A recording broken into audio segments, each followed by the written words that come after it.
Welcome to Meet the Musicians, powered in part by Classic of Denton.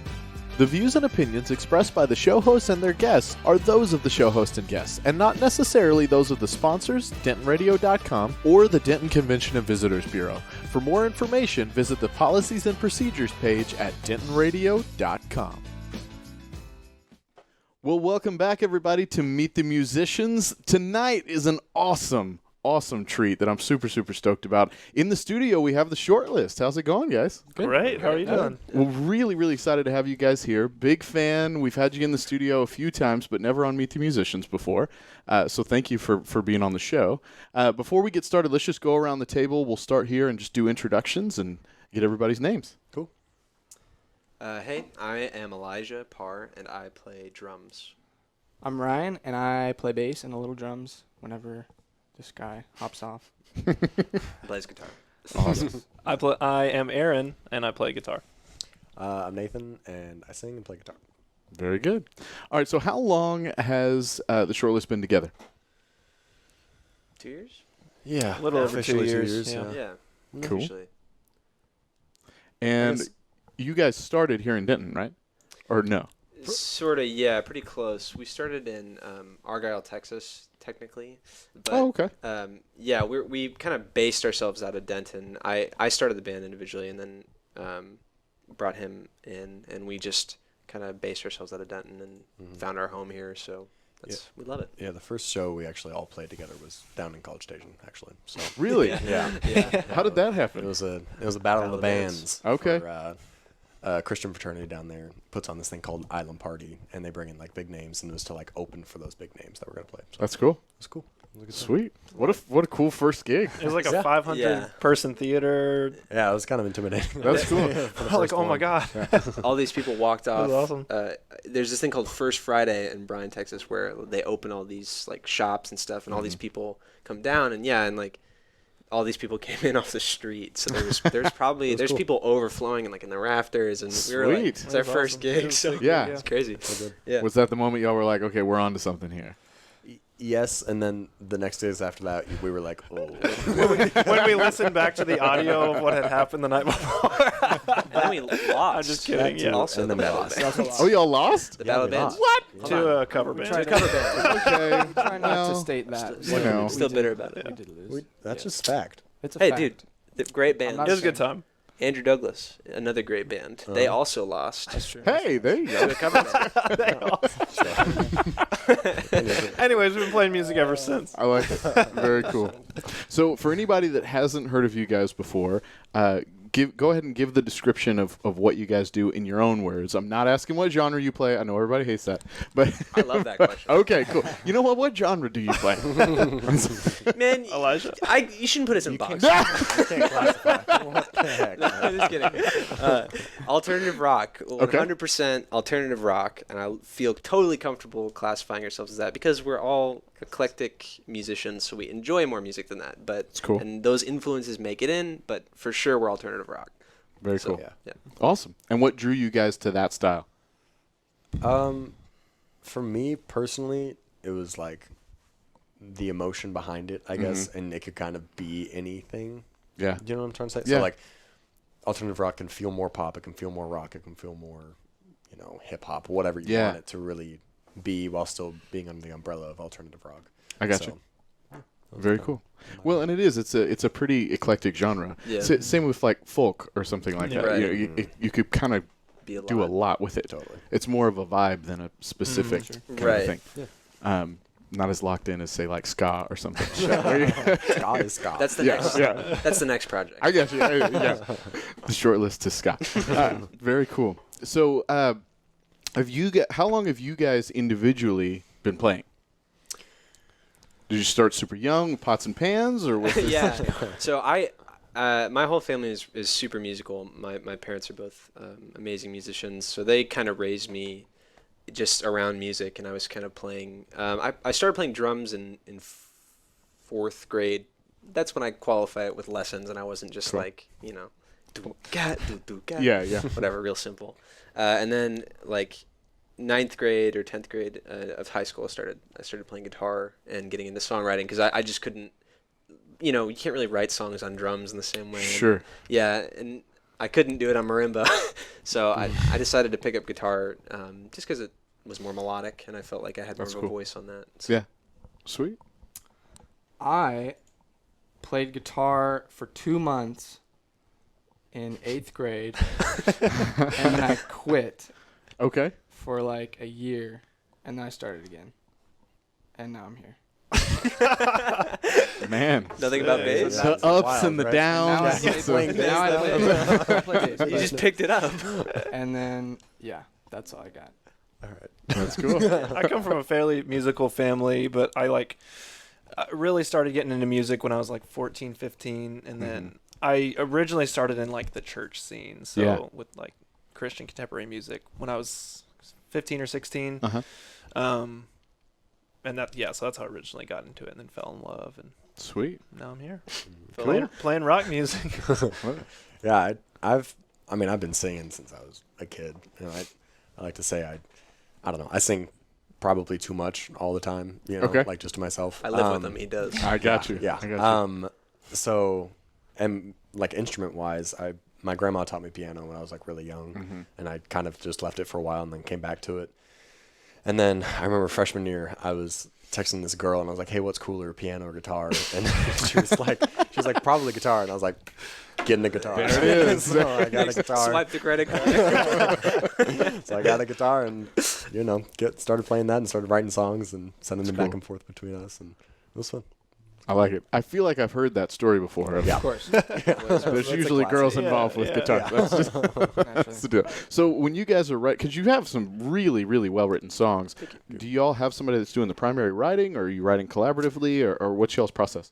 So for what we have released, I've usually started the writing. Typically what I do is, except for 1916, well, I guess I kind of came to you guys with like a couple things, and then we fleshed that out as a band. But for the most part, it's like I'll usually do verse through the chorus, and then I don't, in general, when I write, I don't like to touch it after that because I like to come back and be in a different state of mind for the bridge. Okay. Because I know what the second verse and chorus are going to do again.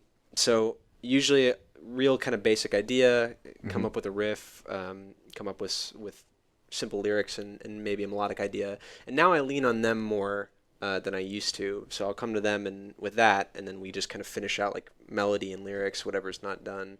That's 'cause cool. They're great writers. So, I mean, Sweet. Yeah, and I feel like and you said 1916. 1916 was kind of a weird situation because we played this. It wasn't even us. It was it was us three and our friend not Jack him. Ward. Sorry, dude. We Love played like for his uncle's birthday party or something like that, and we wanted to play Tart "Heartless" by Okay. Kanye West. Okay. And he Yeah. it was Heartless. Yeah, I said Tart Boys. Tart Boys is what we were called. That is the not a Tart Boys. song. That was our name. Okay. Band Yeah. Okay. And so he came up with this like bass line for "Heartless," and it was really cool and like stuck with me for a long time. I was like, dude, we gotta write something to that. We gotta Yeah. do something. And then it just morphed eventually into the bass line for It 1916. was the bass line for 1916 with more notes, and then we were playing over it, and I was like, let's just simplify it and just do Yeah. and just do That's that. cool. So yeah. So who does y'all's production, or does it change? Is there, or there's a particular production house you do, or do you do it yourselves? My dad started off completely like producing pretty much everything because I didn't Okay. know anything about studio stuff at all. And now he's still our main producer. I do a little bit of like co-production with him, and kind of like there's more of a conversation than there used to be about, I might hear like a mono drum setup and be like, okay, I want to try that, or I want to try, XYZ. But he still primarily produces us, and he's really cool. great at that. So Yeah. Well, you guys just have really, really good production. Like 1916 in particular, like the intro to 1916 is haunting. Like, I mean, it's really impressive. It's super, super well put together. Anybody that hasn't listened to it, like, really, you should go listen to it. Like, it's super, super cool. So I've always wanted to ask you that if you guys had a particular production house or if you were doing it yourselves. Yeah. That's cool. he mixes it as well too. Really? Which is great to be able to. Yeah, he's done a lot of both, and I think it's great. So That's killer. He's helped us write some really cool parts of the songs Yeah, too. for and sure. He's been Yeah. a really cool like partner throughout he'll like give me tips on singing and stuff like that. That's he's, awesome. He's just a solid person to rely on that's been in the music industry and kind of, can lead us a little bit. Yeah. So That's awesome. So what's next for the Shortlist? Well, I think we're looking at releasing a single fairly soon. The date will be announced probably in a couple weeks. And then another single, and then the album. We're looking to try and release that before the summer so that you can enjoy your summer with a brand new There you go. There you go. Yeah, and, we're trying to get on some tours and book more gigs and just play more for people and try to figure out. So if anyone's watching and has somewhere that you want us to play, Let us know. or are a band and want us to go on tour with you, Hey, please contact us. there you go. Very cool. Very, very cool. Anything else in specific we want to touch? We got one more question, but anything else specific you guys want to bring up that we want to make sure we touch on? Yeah, so I just want to say we didn't really get to properly thank them last time, but I want to say thank you to Symphonic Distribution. We just signed a distribution deal recently through the help of my mom and Claire Parr, who is incredible as well in the business side of music. Yeah. Been in the music industry forever. Yeah, she was worked at Geffen for a really long time. Wow. And helped break Nirvana and has the rap sheet that's a million pages long. Yeah. You can talk about it for the whole day. Yeah. But thank you to her, and thank you to Randall Foster and Rio over there, who's just been helping kind of coordinate everything. So thank you guys so much. Sorry we didn't get to say thank you in this grand way last time. Well, congratulations, guys. That's huge. That's awesome. Yeah, Thanks, It's yeah. exciting. And that's exciting. You guys obviously have the talent, and you can, and you're tight together, and you can collaborate well together, and those kinds of things. But to have that additional layer of some context in the industry, that's huge. It's helpful. Yeah. That's awesome.